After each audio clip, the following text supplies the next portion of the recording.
Halo semuanya, ketemu lagi dengan Ibu. Kali ini Ibu akan jelaskan tentang struktur teks deskripsi. Nah, untuk kebahasaannya nanti akan dijelaskan di video berikutnya. Video kali ini Ibu akan lebih fokus membahas tentang struktur teks deskripsi ya, karena kemarin kan sudah belajar tentang pengertian, ciri-ciri, jenis, dan sedikit kebahasaan tentang teks deskripsi. Nah, video kali ini Ibu akan jelaskan tentang struktur teks deskripsi.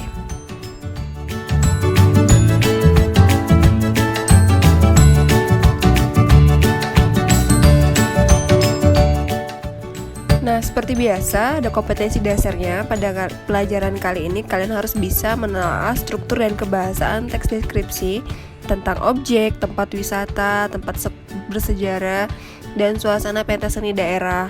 Kemudian, kalian juga harus bisa menyajikan data, gagasan, kesan dalam bentuk teks deskripsi tentang objek, sekolah, tempat wisata, dan lain sebagainya. Itu yang harus kalian kuasain di materi kali ini.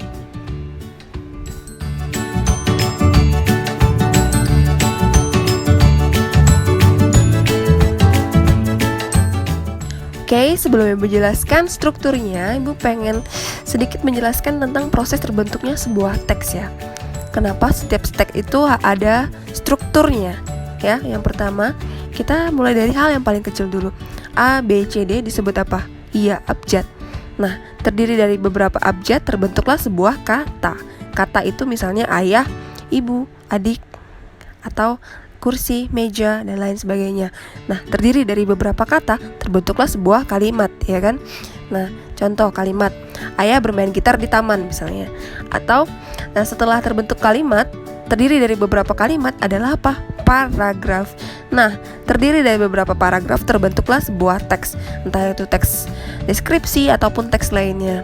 Begitu. Jadi di setiap teks itu pasti ada strukturnya. Maka nanti di pelajaran berikutnya juga kalian akan bertemu dengan si struktur ini ya. Nah, untuk teks deskripsi, strukturnya yang pertama adalah identifikasi. Nah, identifikasi ini biasanya ada di paragraf pertama teks deskripsi ya.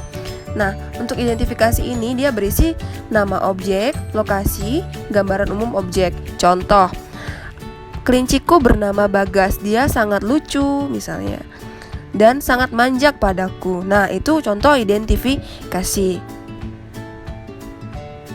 Kemudian deskripsi bagian. Nah, untuk deskripsi bagian ini dia biasanya letaknya itu ada di paragraf kedua dan seterusnya, tergantung jumlah paragraf di teksnya.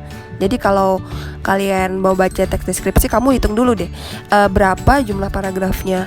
Nah, untuk deskripsi bagian ini dia berisi rincian objek secara rinci ya, mulai dari warna, bentuknya, dan lain sebagainya ya. Nah, untuk struktur yang terakhir itu ada penutup. Nah, yang namanya penutup dia pasti selalu berada di paling akhir sebuah teks. Misalnya ada 5 paragraf, maka paragraf yang paling terakhir adalah penutup. Nah, untuk penutup ini biasanya dia itu berisi gambaran umum objek ya. Kesan umum objek gitu. Kesan umum objek dari si penulis. Misalnya, aku sangat senang sekali memelihara kelinciku ini karena dia selalu menemaniku mengerjakan tugas dan melakukan aktivitas lainnya. Itu contoh penutup ya. Nah, ini ada contoh teks deskripsi beserta strukturnya dengan judul Pesona Pantai Senggigi. Ini ada di paragraf pertama. Ya, identifikasi itu kan berisi nama objek, letak objek, dan gambaran umum objek. Sekarang kamu baca contohnya. Pantai Senggigi merupakan salah satu wisata andalan di Nusa Tenggara Barat. Nah, dia ada menyebutkan nama objeknya kan, kemudian ada letaknya juga. Nah, itu adalah identifikasi. Letaknya itu di paragraf pertama teks deskripsi ya. Nah, kalau ini di paragraf kedua dia sudah mulai mendeskripsikan. Kalau kamu lihat dia sudah mulai mendeskripsikan secara terperinci, berarti dia sudah termasuk ke dalam identifikasi bagian strukturnya. Sekarang kita lihat teksnya. Memasuki bibir pantai Senggigi, kita akan disambut angin pantai yang lembut dan udara yang segar. angin lembut terasa mengelus kulit dan lain sebagainya, kamu bisa baca sendiri. Nah, di situ dia sudah menjelaskan secara terperinci objeknya. Nah, berarti itu termasuk ke dalam identifikasi bagian. Ya, identifikasi bagian ini biasanya terletak di paragraf kedua, ketiga, keempat, dan seterusnya tergantung jumlah paragrafnya.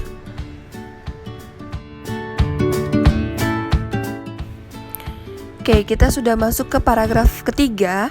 Nah, lihat di situ, jika berkunjung cuaca sedang cerah, Anda dapat melihat pemandangan Gunung Agung Bali yang menjulang.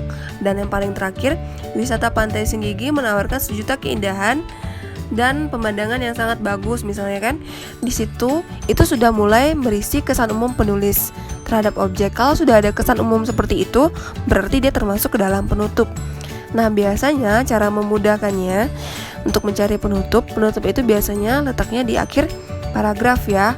Jadi jangan bingung. Misalnya jumlah teksnya ada 5, berarti paragraf ke-1-nya identifikasi, 2, 3, 4-nya adalah deskripsi bagian, paragraf ke-5-nya adalah penutup. Ya. Nah, nanti ada tugas seperti ini di Classroom, di LKPD-nya. Tugasnya persis seperti ini. Kalian diminta menentukan strukturnya.